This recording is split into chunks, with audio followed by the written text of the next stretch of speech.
하더라. 아멘.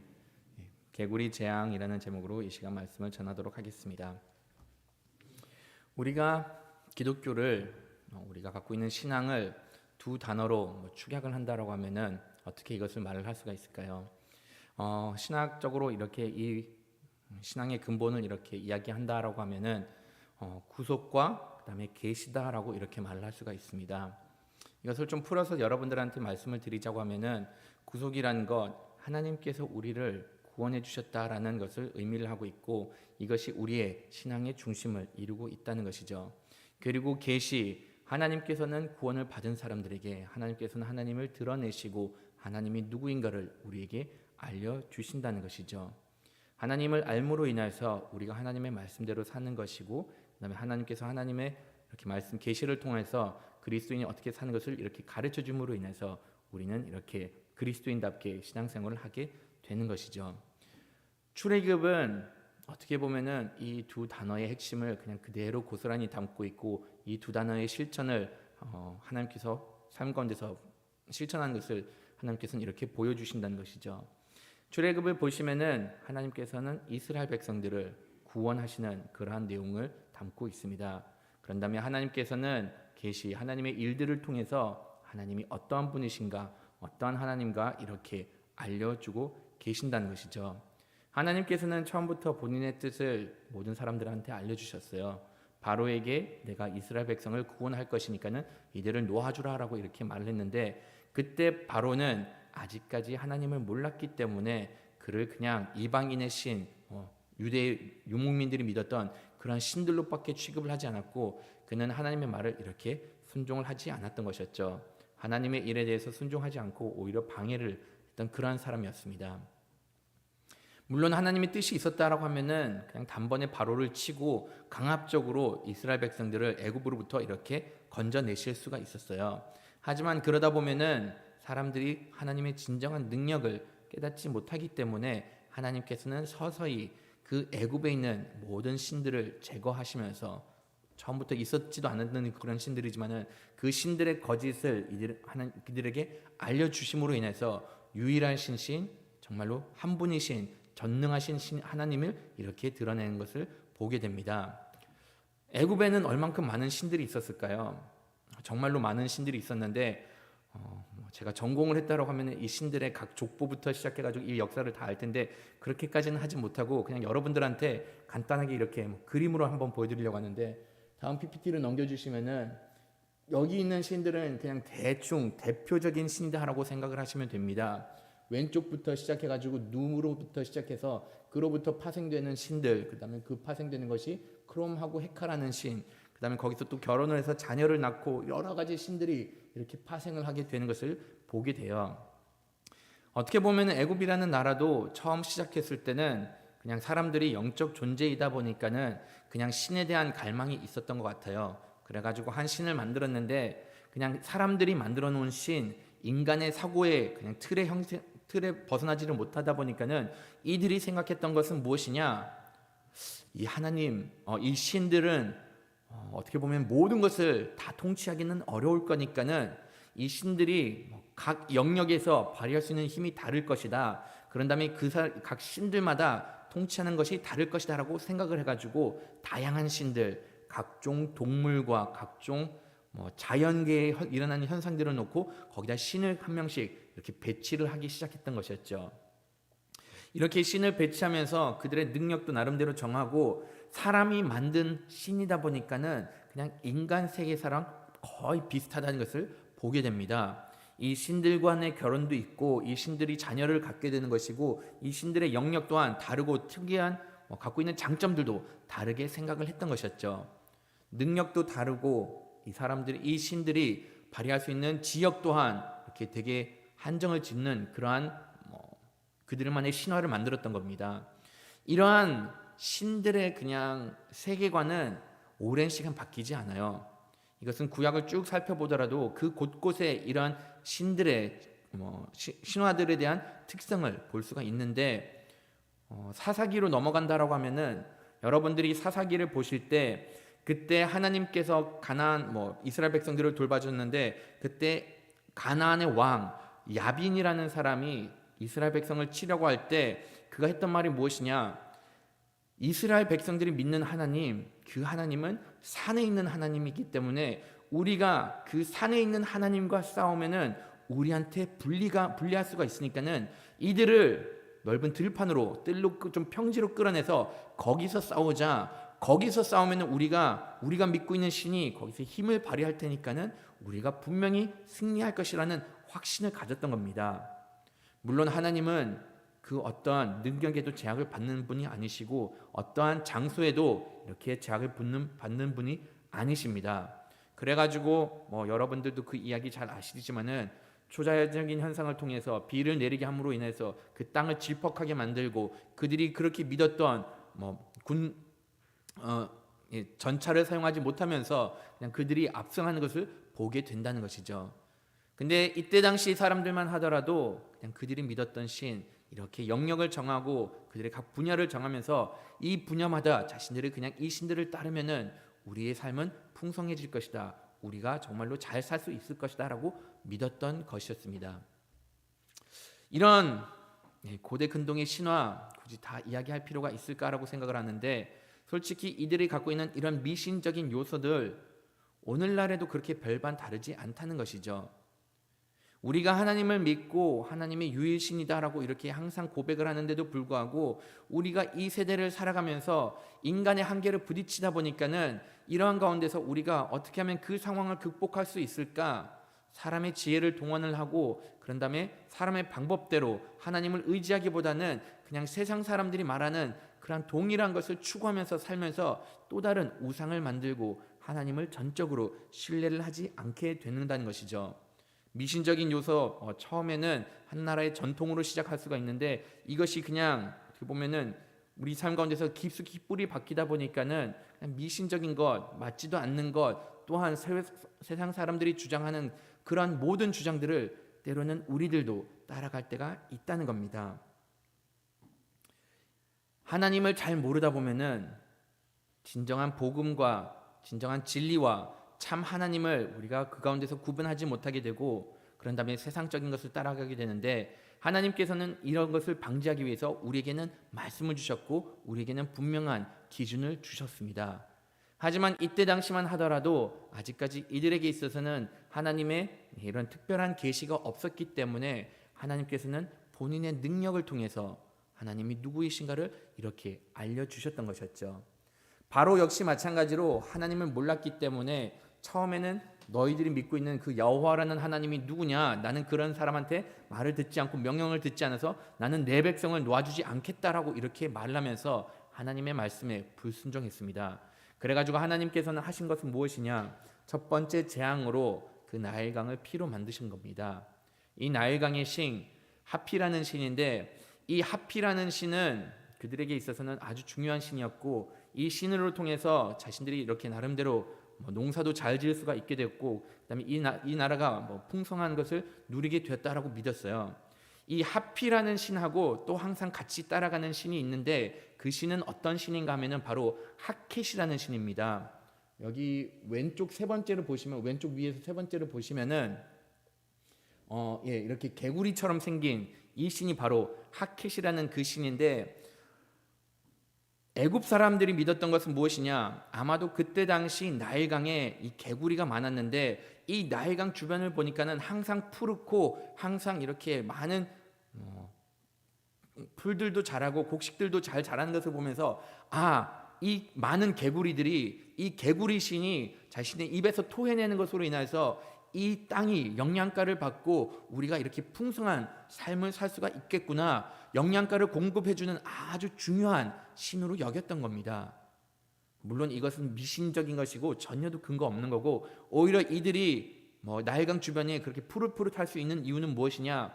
이 나일강은 아프리카 중부부터 시작해가지고 많은 토양을 지나가지고 많은 영양분을 지나가지고 끝내 나일강 이집트에서 이렇게 확 피다 보니까는 그 미네랄이 많은 그 물로 인해서 식물들도 잘 자랄 수가 있고 곡식들도 잘 자랄 수가 있었던 겁니다.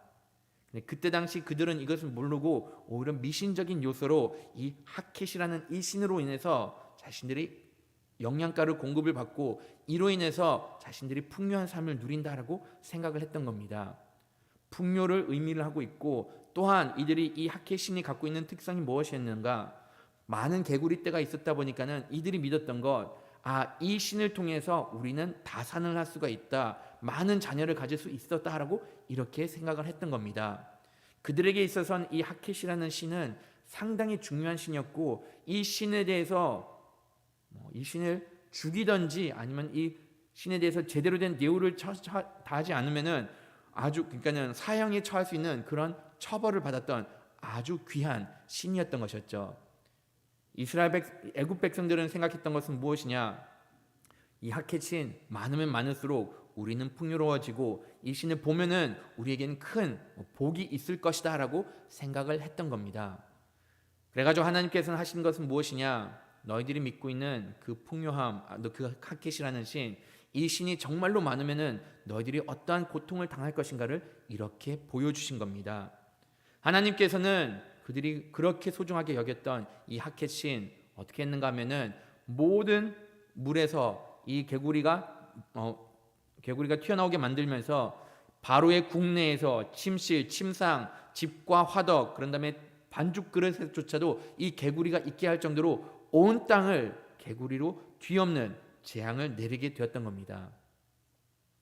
본인들이 생각했던 다다익선, 많으면 많을수록 좋다고 생각했던 그 신, 자신들에게 있어서 풍요함을 허락해주고 자신들에게서 편의를 제공했던 그 신이 정작 온 땅을 뒤엎다 보니까는 이들이 겪었던 이것은 행복과 그 다음에 복이 아니라 오히려 이를 통해서 큰 불편을 느끼게 되고 이것이 이들의 삶에 있어서 재앙이 될 것인 것을 이렇게 보여주셨던 것이었죠.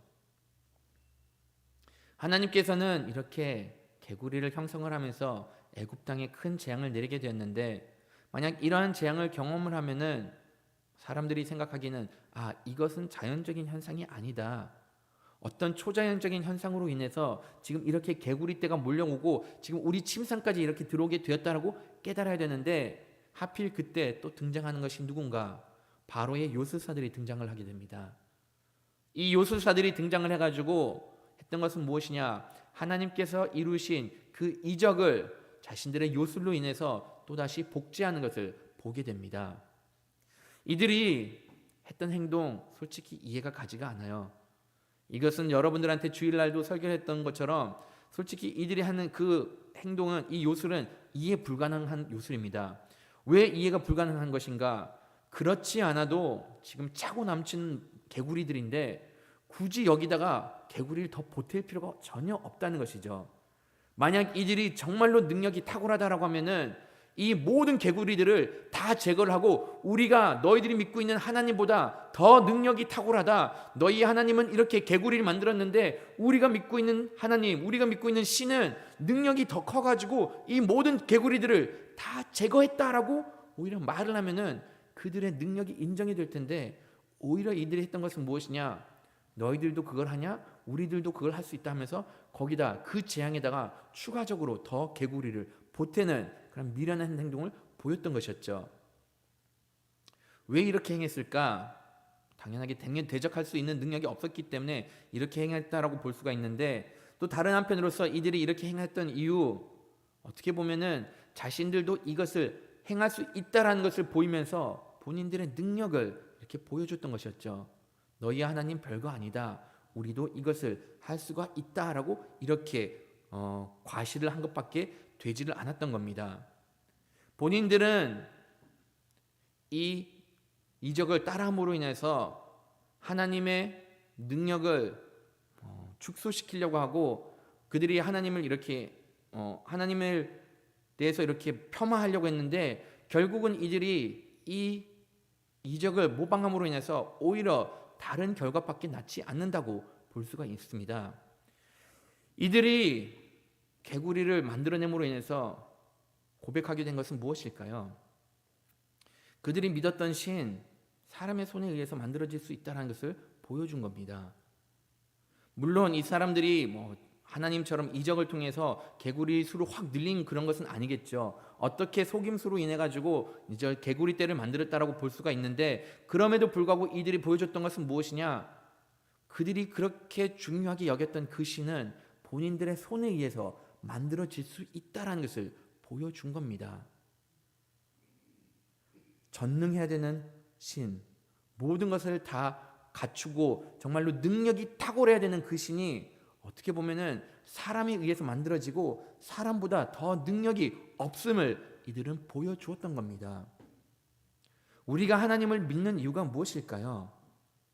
우리가 하나님을 믿는 이유는 하나님께서는 전능하시기 때문에 우리는 하나님을 믿는 겁니다. 하나님께서 전능하시기 때문에 우리를 사망의 권세로부터 구원해 주실 수 있다라는 확신을 갖기 때문에 우리는 하나님을 믿는 것입니다.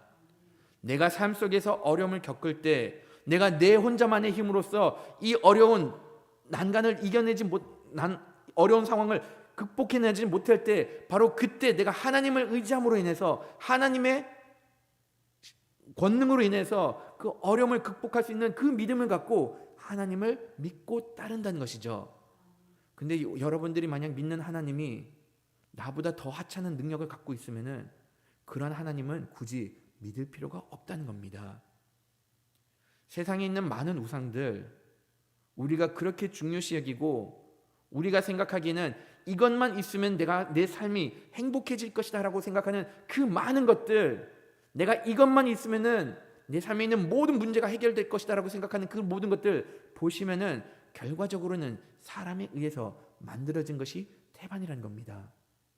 그런 것은 우리의 삶의 어려움에서 구원해 줄 수가 없을 뿐더러 그것은 언제든지 우리 삶에 있어서 너무 많을 경우는 오히려 불편을 줄 수가 있다는 겁니다. 이 요술사들이 또한 개구리를 이렇게 요술을 통해서 만들어냄으로 인해서 그들이 또 증명한 것은 무엇일까요? 그들이 증명한 것은 자신들은 솔직히 이 요술을 행함으로 인해서 본인들의 능력의 한계를 다 알았을 거예요. 어떻게 해서든지 속임수를 동원을 해가지고 하나님께서 행하신 그 기적을 표방한 것밖에 되지가 않다는 것이죠. 하나님께서는 본인의 능력으로서 개구리를 창출했지만은 이 요술사들은 어디까지나 본인들은 알다시피 어떻게 해서든지 속임수를 통해서 이렇게 만들었다는 겁니다. 근데 세상의 것들은 보시면은 하나님의 것들을 하나님이 하신 일을 표방할 때가 많아요. 근데 이 표방을 함으로 인해서 하나님의 권능이 실축되는 것이 아니라 오히려 우리한테 알려주는 것은 무엇일까요? 오히려 하나님이 진짜인 것을 알려주고 있다는 겁니다. 위조를 만드는 이유는 다른 것이 아니에요. 진짜가 그만한 값어치가 있기 때문에 이것은 위조를 만들더라도 그만한 값어치를 따라갈 거라는 그 마음 때문에 위조를 만든다는 겁니다. 위조를 만들었다는 것은 그 어딘가는 여기에 대한 진짜가 있다라는 것을 오히려 증명을 해주고 있는 것이죠. 이들은 요술로 속임수로 인해서 하나님께서 행하신 그 기적을 따라했는데 결과적으로는 이들이 한 것은 무엇이냐? 진정한 권능자가 있다. 진정한 하나님께서 이 모든 것을 행했는데 우리가 할 수 있는 것은 고작 그 전능하신 하나님의 행하신 것을 따라할 수밖에 없다라고 이렇게 고백하는 것밖에 되지가 않는다는 겁니다. 사단은 그런데 이 도구를 아직까지 즐겨 사용하고 있어요. 사단이 사용하는 도구 별다른 거 없어요. 어떻게 보면 크게 두 가지로밖에 나눌 수가 있는데 첫 번째 사단이 자주 사용하는 도구는 무엇일까? 그냥 우리의 삶에 있어서 핍박을 가할 때 이렇게 핍박을 통해서 우리를 위협하고 우리의 믿음을 흔들어 놓을 때가 있다는 겁니다.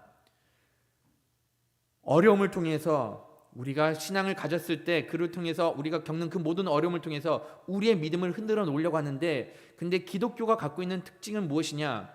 핍박이 임하면 임할수록 우리가 전능하신 하나님을 믿기 때문에 오히려 그 핍박을 잘 이겨낸다는 겁니다. 초대교회에서도 역시 마찬가지로 핍박이 심하면 심할수록 오히려 기독교인 수가 늘어나는 놀라운 일들이 벌어진 것이죠. 그 이유는 전능하신 하나님, 살아계신 하나님이 우리가 믿고 그 가운데 우리가 소망을 두기 때문에 핍박은 솔직히 그렇게 큰 효과를 기독교 가운데서는 바라볼 수가 없다는 겁니다. 사단도 그것을 알았는지 그가 사용하는 두 번째 도구는 무엇이냐? 진품에 대한 가짜를 만들기 시작합니다. 마치 이것이 진리인 것처럼 이렇게 거짓을 선전을 하면서 하나님의 진리로부터 멀어지게 만든다는 것이죠. 이것은 오늘날에도 이렇게 잘 사용하는 사단의 도구인데, 오늘날 우리가 살아가는 가운데 참된 진리를 구분하기가 갈수록 힘들어져요. 하나님의 말씀 가운데서는 분명히 선이 무엇이고 그 다음에 분명히 의가 무엇인가를 가르쳐주고 있는데, 지금 사단이 사용하는 도구는 무엇이냐? 마치 선한 것처럼 포장을 한 악을 이렇게 우리한테 전하고 있다는 겁니다. 사회의 흐름 가운데 사람들이 갈수록 선을 구분하지 못하고 죄가 무엇인지를 구분하지 못하는 그런 사회에 지금 우리가 살고 있다는 것이죠. 지금 우리가 살고 있는 사회에 별 희한한 것이 다 악이 되어 없습니다. 차별하는 거, 이거 악이라고 이렇게 지금 이야기를 하고 있습니다. 그러면서 하는 말이 무엇이냐? 동물에 대한 학대도 하면 안 되고, 동성애에 대한 학대도 하면 안 되고, 동성애에 대한 차별도 두면 안 되고, 그런 다음에 각종 성전환자들에 대해서 차별대우면 하면 안 된다고 하고, 온갖 거짓을 지금 이렇게 늘어놓고 있습니다. 최근에 여러분들도 아마도 보셨을 건데, 성전환한 사람이 자기를 군대에서 쫓아냈다고 해가지고 온갖 운동을 하면서 어떻게 이런 차별이 있을 수가 있냐, 자기는 꼭 군대를 가고 싶다라고 이렇게 호소를 하면서 한번 사회적인 이슈가 된 적이 있습니다. 여러분, 차별은 물론 잘못되었습니다. 하지만 죄는 죄라고 언급할 필요는 죄는 죄라고 언급을 해야 합니다. 잘못된 것은 성경에서 말한 것, 이것은 잘못되었으니까는 이런 죄를 행하면 안 된다는 것은 분명히 이렇게 말을 할 필요가 있다는 것이죠.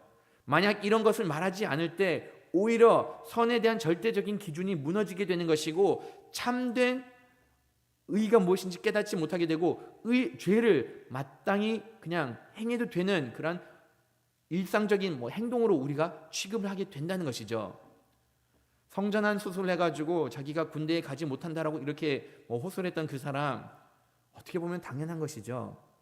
만약 이 사람이 성전환을 해가지고 군대에 가서 온전하게 본인의 기능을 발휘할 수 있을까라고 하면은 그렇게는 많이 힘들기 때문에, 또한 그 이외 여러 가지 이유로 인해서 그를 군대에 입대를 하지 않고 끝내는 쫓아내버렸죠. 이것을 근데 한번 반대로도 생각을 해볼 수가 있어요. 최근에 미국에서는 어떤 일들이 벌어지는 것인가? 성전환한 사람에 대해서 차별하지 마라, 동성애에 대해서 차별하지 마라, 그들은 그냥 그대로 그들이 타고난 대로 아니면 그들이 선호한 대로 인정을 하라라고 이렇게 계속 주장을 해왔습니다. 그러면서 벌어지는 일이 무엇이냐? 남자였던 사람이 성전환을 해서 여자가 되고 체육 종목에서 여자로 뛰는 그런 놀라운 일들이 벌어지고 있는 겁니다. 그러다 보면 어떻게 되죠? 당연하게 남자의 힘을 갖고 있는 사람이 같은 종목에서 여자들과 뛰면은 압도적인 실력으로 이기게 된다는 것이죠. 그러다 보니까 미국에 있는 각종 여자들이 세운 그런 모든 기록들, 육상에 있는 기록들, 100m 달리기부터 시작해가지고 장거리 뛰기 하나씩 다 깨지기 시작하는 겁니다. 누가 깨트리나요? 성전환한 그냥 남자들이 가서 다 깬다는 것이죠. 이런 말도 안 되는 일이 벌어지고 있는데, 그들은 여전히 하는 말이 무엇이냐? 이런 차별대우하면 안 된다. 그들은 그들이 갖고 있는 정체성에 의해서 우리가 존중을 해야 된다라고 하는데, 이것만큼 거짓된 것이 없고 이것만큼 하나님의 말씀으로부터 왜곡된 것이 없다는 겁니다. 계속해서 사람들한테 이것이 진실이다, 이것이 선한 것이다라고 말을 하면서 강요를 하면서 진리에 대한 분별력이 갈수록 흐려진다는 것이죠.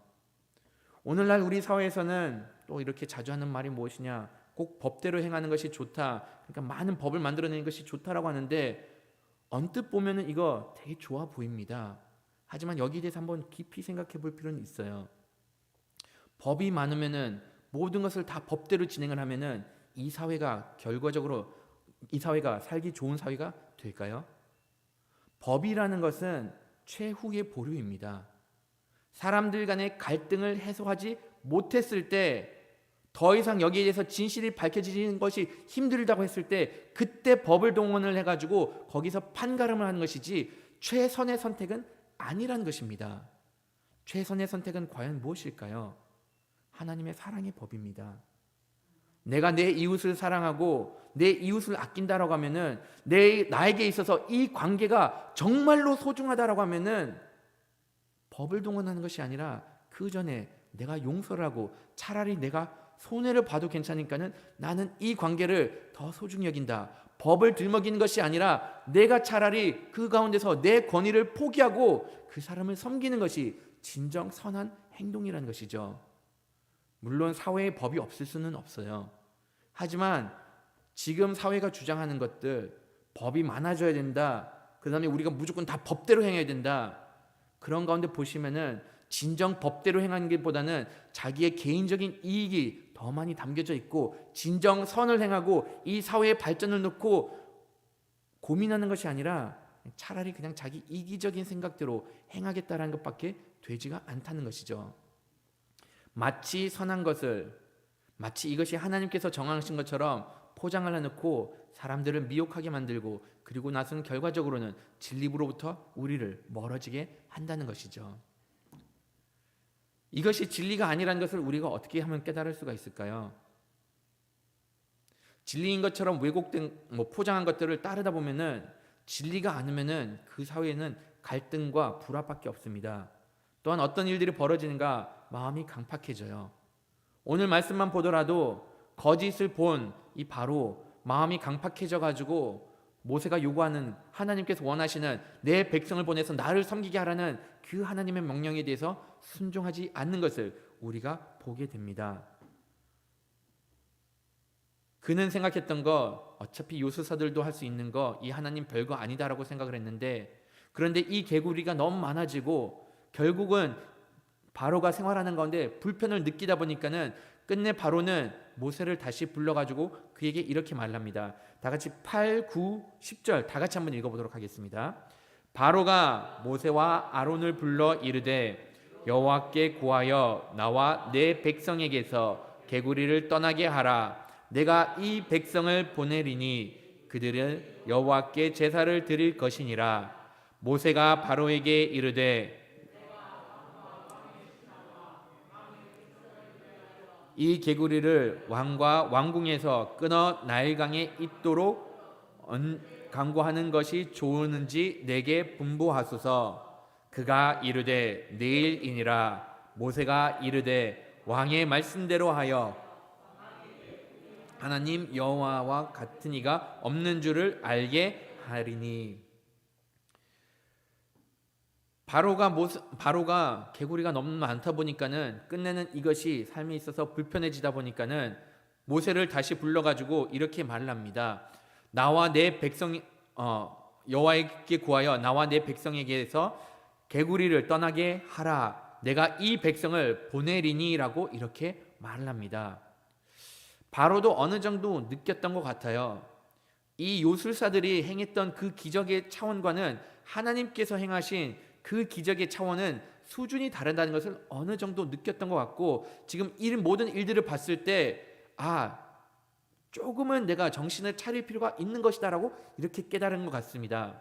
그의 변화는 어디서 조금 볼 수가 있는가 하면은, 처음에는 하나님께서 내 백성을 보내라고 했을 때 바로는 이스라엘 백성을 자기 백성이라고 이렇게 말을 했는데, 여기서 말씀을 보시면은 내가 이 백성을 보내리니라고 하면서 더 이상 이스라엘 백성에 대해서는 이제 소유권을 주장을 하지 않는 것을 보게 됩니다.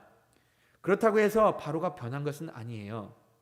아직까지 그가 옛 습성을 버리지 못하고 그의 삶에 있어서 관습을 버리지 못한 것을 보게 됩니다. 어디서 볼 수가 있는가 하면은 모세가 물어봐요. 지금 언제 내가 이 개구리 떼를 없애드릴까요? 라고 이렇게 물어보니까는 바로가 어떻게 대답을 하고 있죠? 그가 이르되 내일이니라 라고 이렇게 말을 합니다. 저는 이 말씀을 보면서 정말로 이해가 가지 않더라고요. 아니, 그렇지 않아도 개구리로 인해서 이렇게 많은 피해를 봤는데 지금 이런 어려움을 겪는다고 하면은 그의 대답은 어떻게 돼야 되죠? 지금 당장 없애버려라는 것이 오히려 올바른 대답이라는 것이죠. 그런데도 불구하고 그가 대답했던 것은 내일 없애달라고 이렇게 말을 한 겁니다. 바로가 이렇게 말했던 이유 솔직히 이해는 안 가요. 근데 한번 어떻게 해서든지 한번 이해를 하려고 하고 상상력을 좀 동원을 해보면은, 혹시 그가 생각하기에는 내가 내 요술사들한테 다시 한 번만 부탁을 해볼까, 혹시라도 내가 가지고 있는 그 요술사들이 이 개구리들을 없앨 수 있지 않을까? 내일까지 내가 한 번은 더 시도해보고 싶다라고 그런 생각에 내일 없애달라고 말을 했을 수는 있습니다. 아니면 그가 당장 이것을 없애라고 하지 못했던 이유는 그의 마음속에는 여전히 이 개구리를 아직까지 신으로 여겼기 때문에, 아직까지 그에게 있어서는 이 개구리가 너무나도 큰 삶의 비중을 차지하고 있기 때문에 이것을 지금 당장 내려놓지 못하고 내일까지만이라도 어떻게 좀 한번 내일까지만이라도 이렇게 어떻게 두고 보려고 했던 것일 수도 있다는 것이죠. 참 미련한 행동이고 참 쓰잘데기 없는 행동인데, 어떻게 보면은 그의 이러한 행동 지금 우리도 할 때가 종종 있다는 겁니다. 우리 삶에 있어서 불필요한 것들, 하나님께서 우리의 삶에 있어서 꼭 끊어야 할 것을 이미 말씀 통해서는 알려주고 있어요. 이런 것을 추구해봤자 나의 삶에 있어서 전혀 도움이 되지 않는데도 불구하고 때로는 우리가 정말로 미련하게 이런 세상의 것들을 끝까지 잡고 있을 때가 있다는 겁니다. 이런 것을 내가 소유해봤자, 이런 것을 내 삶에 있어서 붙들어봤자 내 삶에 있어서 도움이 되지 않으면은 이것을 당장 끊어내야 되는데도 불구하고 아직까지 여기에 대한 집착이 있어서, 아직까지 여기에 대한 미련을 버리지 못해서 이 죄가 주는 쾌락을 내가 내려놓지 못해가지고 여전히 그 삶에 있어서 암덩어리와 같은 것을 여전히 붙들 때가 종종 있다는 겁니다. 그리고 하는 말이 무엇이죠? 내일 이걸 없애달라. 내일이면 내가 달라질 것이다. 내일이면 내가 분명히 바뀔 거다라고 이렇게 다짐할 때가 있다는 겁니다. 내일 과연 달라질까요? 다이어트는 언제부터 하는 것이죠? 내일부터 하는 겁니다. 내일부터 하나요? 절대로 안 합니다. 저도 이거 자주 말해요. 아내한테 오늘까지만 이거 먹고 내일부터 내가 살 뺄게 하는데 절대로 내일 하지 않습니다. 내가 오늘 당장 이것을 끊어내지 못하면은 솔직히 내일도 바뀌지 않는다는 것이죠.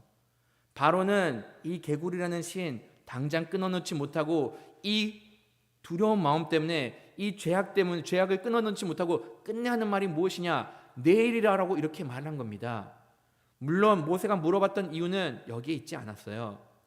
이 모든 재앙이 하나님으로부터 왔기 때문에 하나님을 믿고 따르고 하나님께서는 능력이 있으시기 때문에 이 모든 개구리를 당신이 말하는 그때 우리는 이것을 없앨 수 있습니다라고 이렇게 보여주기 위해서 물어봤는데, 정작 바로는 자신의 옛삶의 습성을 버리지 못하고 내일 없애달라고 이렇게 말을 한 겁니다.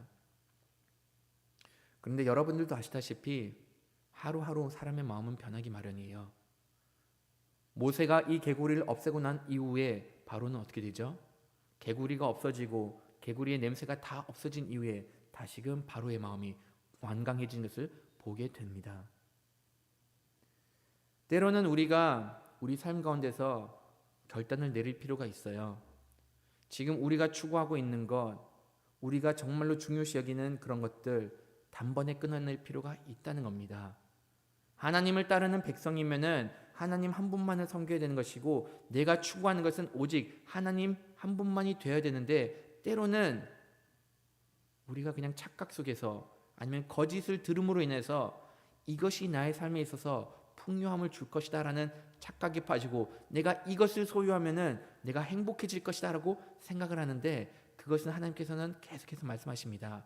이런 것들로 인해서 우리는 행복해지지 않는다. 너가 아무리 많이 소유한다고 할지라도, 너가 아무리 너의 집을 큰 평수로 이사를 간다고 할지라도 이런 가운데 우리의 삶의 행복과 기쁨은 있지 않다. 나의 연봉이 올라간다고 할지라도 그 당장은 좋다라고 하지만은 그것이 많아봤자 그냥 삶에 있어서 때로는 이것이 악취나는 그런 것들로 전락할 수가 있음을 알려주고 계신다는 겁니다. 우리가 진정 섬겨야 되는 분 하나님 한 분밖에 없습니다. 하나님께서 모든 것을 주신 것이고, 그런 다음에 하나님께서 모든 것을 제공하시기 때문에 다른 것을 추구하고 다른 것을 섬기기보다는 오직 하나님 한 분만을 섬기는 것이 하나님께서 원하신 겁니다. 오직 전능하신 하나님만을 바라보고 하나님만 섬기는 여러분들이 되기를 간절히 바라겠습니다. 시간 다 같이 물이 바다 덮음 같이 찬양하도록 하겠습니다.